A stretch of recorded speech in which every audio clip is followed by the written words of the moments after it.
Welcome back to the Bourbon Note, everybody. I'm Ben. I got a sample on the bar. Let's get into it.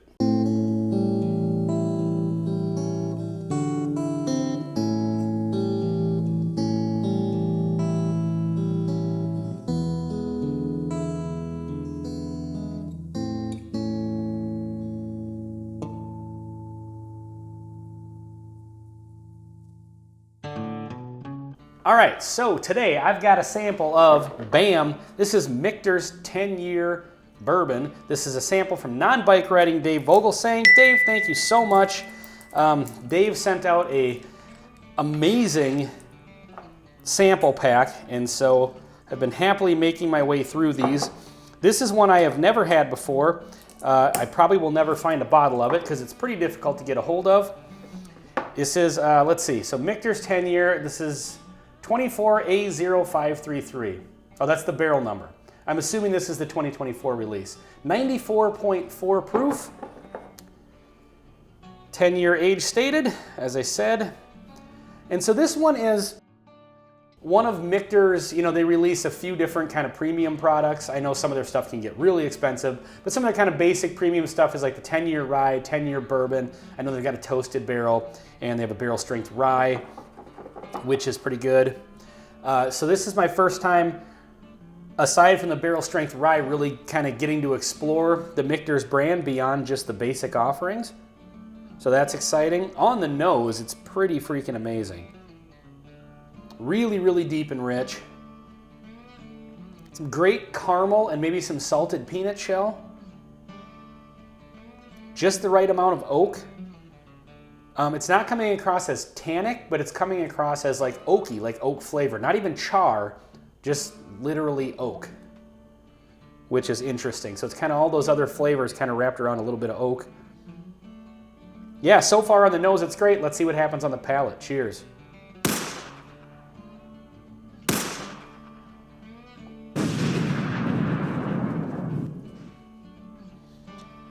So on the palate, I may have to get another sip of this one. Every once in a while, that first sip doesn't really hit. And it's not really that it didn't hit, but it just came across as a little thinner than I was expecting. The nose was really super deep and rich. The palate kind of carried some of the same flavors as the nose did, but I think it feels like the proof on this one might be harming it a little bit. Like that 10-year age statement is maybe not quite enough to bring the flavors out of the lower proof. I know 94.4 is not necessarily low proof, but it's not high proof. And so I feel on that first sip, initial impression, there was something about it that was a little bit thin. Let's get into another one, see what happens. Definitely some more depth on that second sip. The first one just was a little thin. That second one definitely had a much better mouthfeel. A little more spice on the second sip. I feel like this one is coming across like some of the sweetness gets a little bit lost on the palate. There's still some caramel sweetness going on, but it kind of comes across as almost like a Cracker Jack, sort of salty. I don't know if Cracker Jack actually has caramel in it, but that's what I always associate with. It's like a weird kind of caramel corn.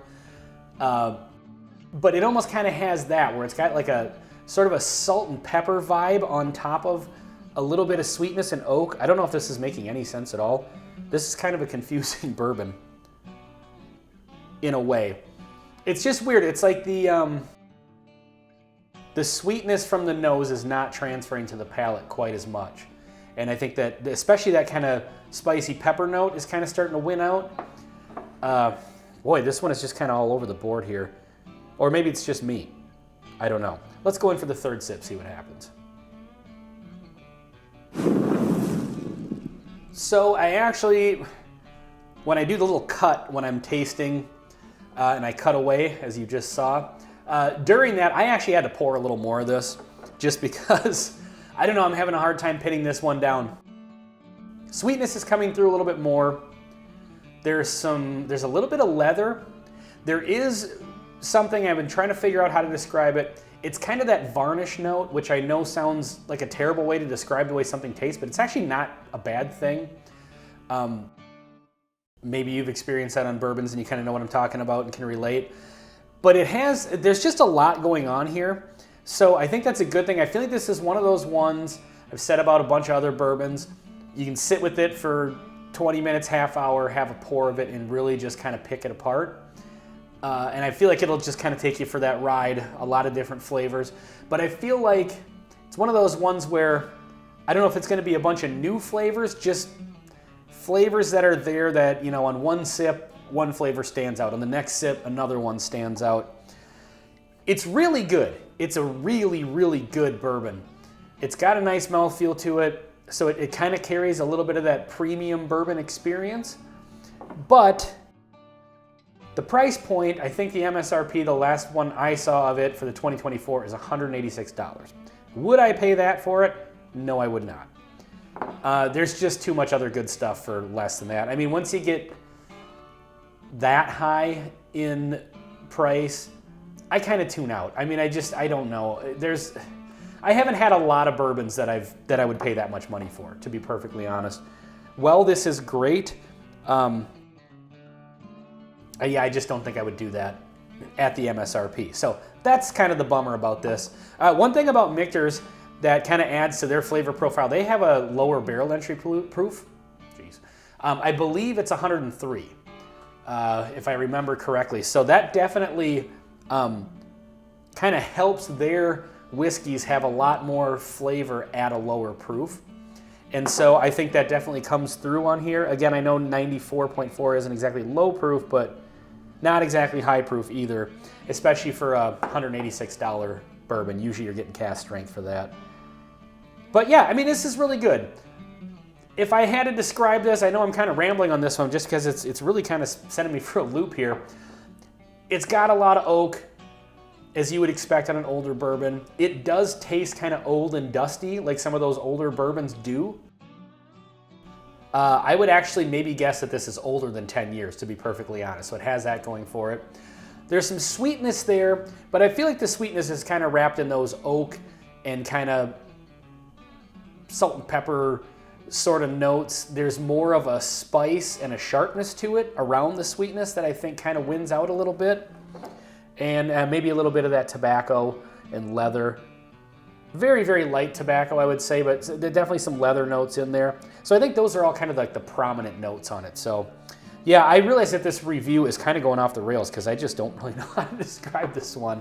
But in closing, that's how I would describe it, everything I just said.